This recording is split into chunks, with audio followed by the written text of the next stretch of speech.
Dinas Lingkungan Hidup dan Kehutanan Kota Jayapura menggelar sosialisasi Peraturan Daerah Nomor 40 Tahun 2023 tentang Rencana Perlindungan dan Pengelolaan Lingkungan Hidup pada Senin 3 September di Aula Siansor Kantor Wali Kota. Acara ini dihadiri lebih dari 100 peserta, mulai dari jajaran pemerintah kota, kepala distrik, kepala kelurahan, kepala kampung, tokoh adat, tokoh agama, akademisi, pemuda, hingga perwakilan masyarakat. Kepala DLHK Kota Jayapura, Dolvina Mano, dalam laporannya menyampaikan, tujuan kegiatan ini adalah meningkatkan pemahaman masyarakat, sekaligus menyebarluaskan informasi mengenai kewajiban bersama dalam menjaga kelestarian lingkungan. Tujuan dan manfaat dari pertemuan sosialisasi ini, dari tujuan yang hendak dicapai yaitu kita sama-sama meningkatkan pemahaman masyarakat tentang rencana perlindungan dan pengelolaan lingkungan hidup di Kota Jayapura, tetapi juga menyebar informasi mengenai pentingnya perlindungan dan pengelolaan lingkungan hidup di Kota Jayapura, serta mendorong partisipasi aktif masyarakat dan stakeholder semua yang berusaha dan bekerja di Kota Jayapura ini untuk menjaga dan memelihara kelestarian lingkungan. Wakil Wali Kota Jayapura Rustan Saru dalam sambutannya mengingatkan masyarakat untuk lebih disiplin dalam mengelola sampah. Ia menekankan Perda Nomor 40 Tahun 2023 bukan hanya aturan di atas kertas, tetapi pedoman perilaku sehari-hari. Setiap rumah ada tempat sampah, buang pada tempatnya. Perda jelas, sampah dibuang jam 6 sore sampai jam 4 subuh. Jadi tidak buang jam 7 pagi. Orang sudah ada sampah, baru buang lagi. Jadi pemikiran warga ini belum paham, belum tahu. Nah, maka peran kelurahan, peran RT, RW, peran KPK di situ. 1, 2, 3. Oke. Siap. Ada lagi mau? 1, 2, 3. Terima kasih. Seorang narasumber dari Kementerian Hukum dan HAM, Merdeka Putra, menjelaskan bahwa Perda ini merupakan amanat Undang-Undang Nomor 23 tentang perlindungan dan pengelolaan lingkungan hidup, sekaligus menjadi payung hukum bagi pemerintah daerah dalam menyusun strategi perlindungan ekosistem. Poin pentingnya adalah diharmonisasikannya arahan kebijakan program dengan dokumen RPJPD Kota Jayapura dan dokumen RPJMD Kota Jayapura dan dokumen RT/RW itu terharmonisasi. Jadi RPJPD itu adalah rencana pembangunan jangka panjang daerah dan RPJMD adalah rencana pembangunan jangka menengah daerah dan RT/RW itu adalah rencana tata ruang wilayah Kota Jayapura. Kemudian kenapa mesti dia itu terharmonisasi? Itu intinya dalam rangka pelestarian lingkungan hidup di Kota Jayapura. Kalau untuk RPPH dari tahun 2022 dan berakhir pada tahun 2050. Kita lestari lingkungan hidup berdasarkan asas konsep pembangunan berkelanjutan.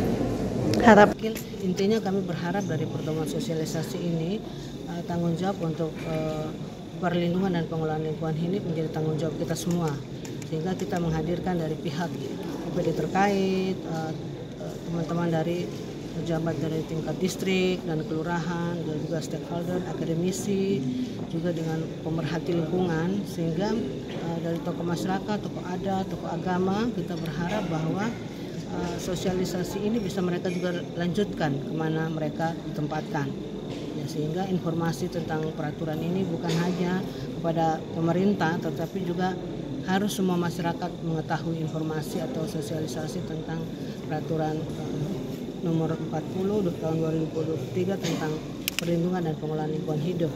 Karena kita tahu untuk kewajiban untuk perlindungan dan pengelolaan lingkungan hidup ini tidak bisa menjadi tanggung jawab pemerintah saja. Kita harus melibatkan masyarakat, mempunyai peran aktif dan semua stakeholder yang bekerja, yang berusaha dan yang hidup di Kota Jayapura ini. Mari kita semua bersatu, sama-sama memberikan perhatian, menjadi tanggung jawab kita untuk kita sama-sama mengelola, melindungi Kota Jayapura.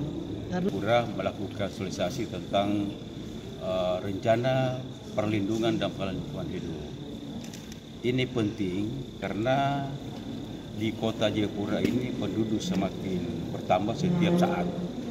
Hari ini penduduk kita sudah kurang lebih 420.000 jiwa. Nah, semua ini tentu mengeluarkan sampah, membuang sampah. Mulai dari bayi sampai dengan nenek-nenek, kakek-kakek. Satu orang satu hari sampah itu 0,5 kilo. Jadi kita hampir sampai satu hari itu sampai hampir 200 ton yang kita angkat ke tempat TPA kita, tetapi yang bisa kita lakukan pemilahan hanya sekitar pengangkatan 80% ya, sisa 20% itu bisa kita angkat.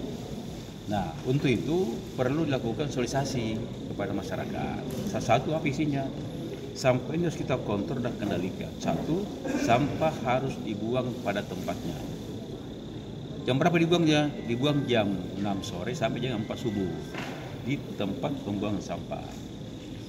Yang kedua, setiap masyarakat kota ini harus menggunakan tumbler kemanapun dia pergi, menghindari menggunakan kemasan botol plastik.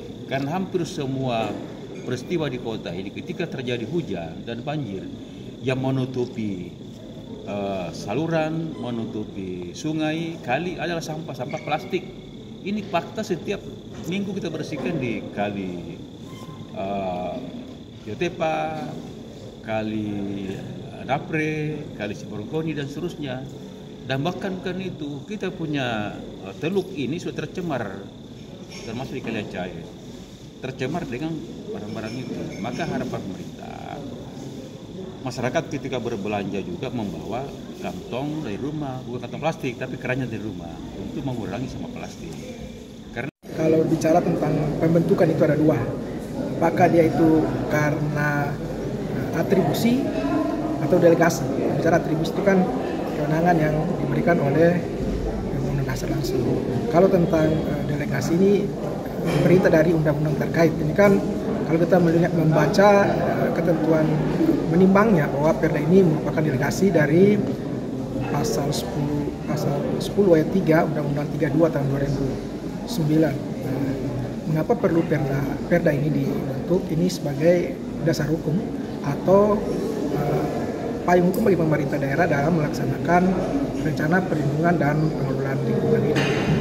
Kenapa perlunya Perda ini kan bicara tentang kegiatan apa yang akan dilakukan. Tentunya kalau bicara kegiatan dasarnya apa? Nah, tentunya membutuhkan peraturan. Kebetulan berdasarkan Undang-Undang 32 itu pemerintah daerah wajib membentuk dengan peraturan daerah. Dengan kegiatan sosialisasi Perda Kota Jayapura nomor 40 tahun 2003 tentang RPPLH itu menjadi bagian penting untuk dapat diimplementasikan dalam RPJPD maupun RPJMD serta dokumen rencana tata ruang dan rencana tata ruang wilayah maupun rencana detail di Kota Jayapura berkaitan dengan ruang-ruang yang akan digunakan. Dan juga ini mengatur tentang rencana perlindungan, pengendalian, pemanfaatan dari potensi sumber daya alam dan pencadangannya untuk memastikan supaya pembangunan berkelanjutan di Kota Jayapura itu bisa berjalan dengan baik. Nah,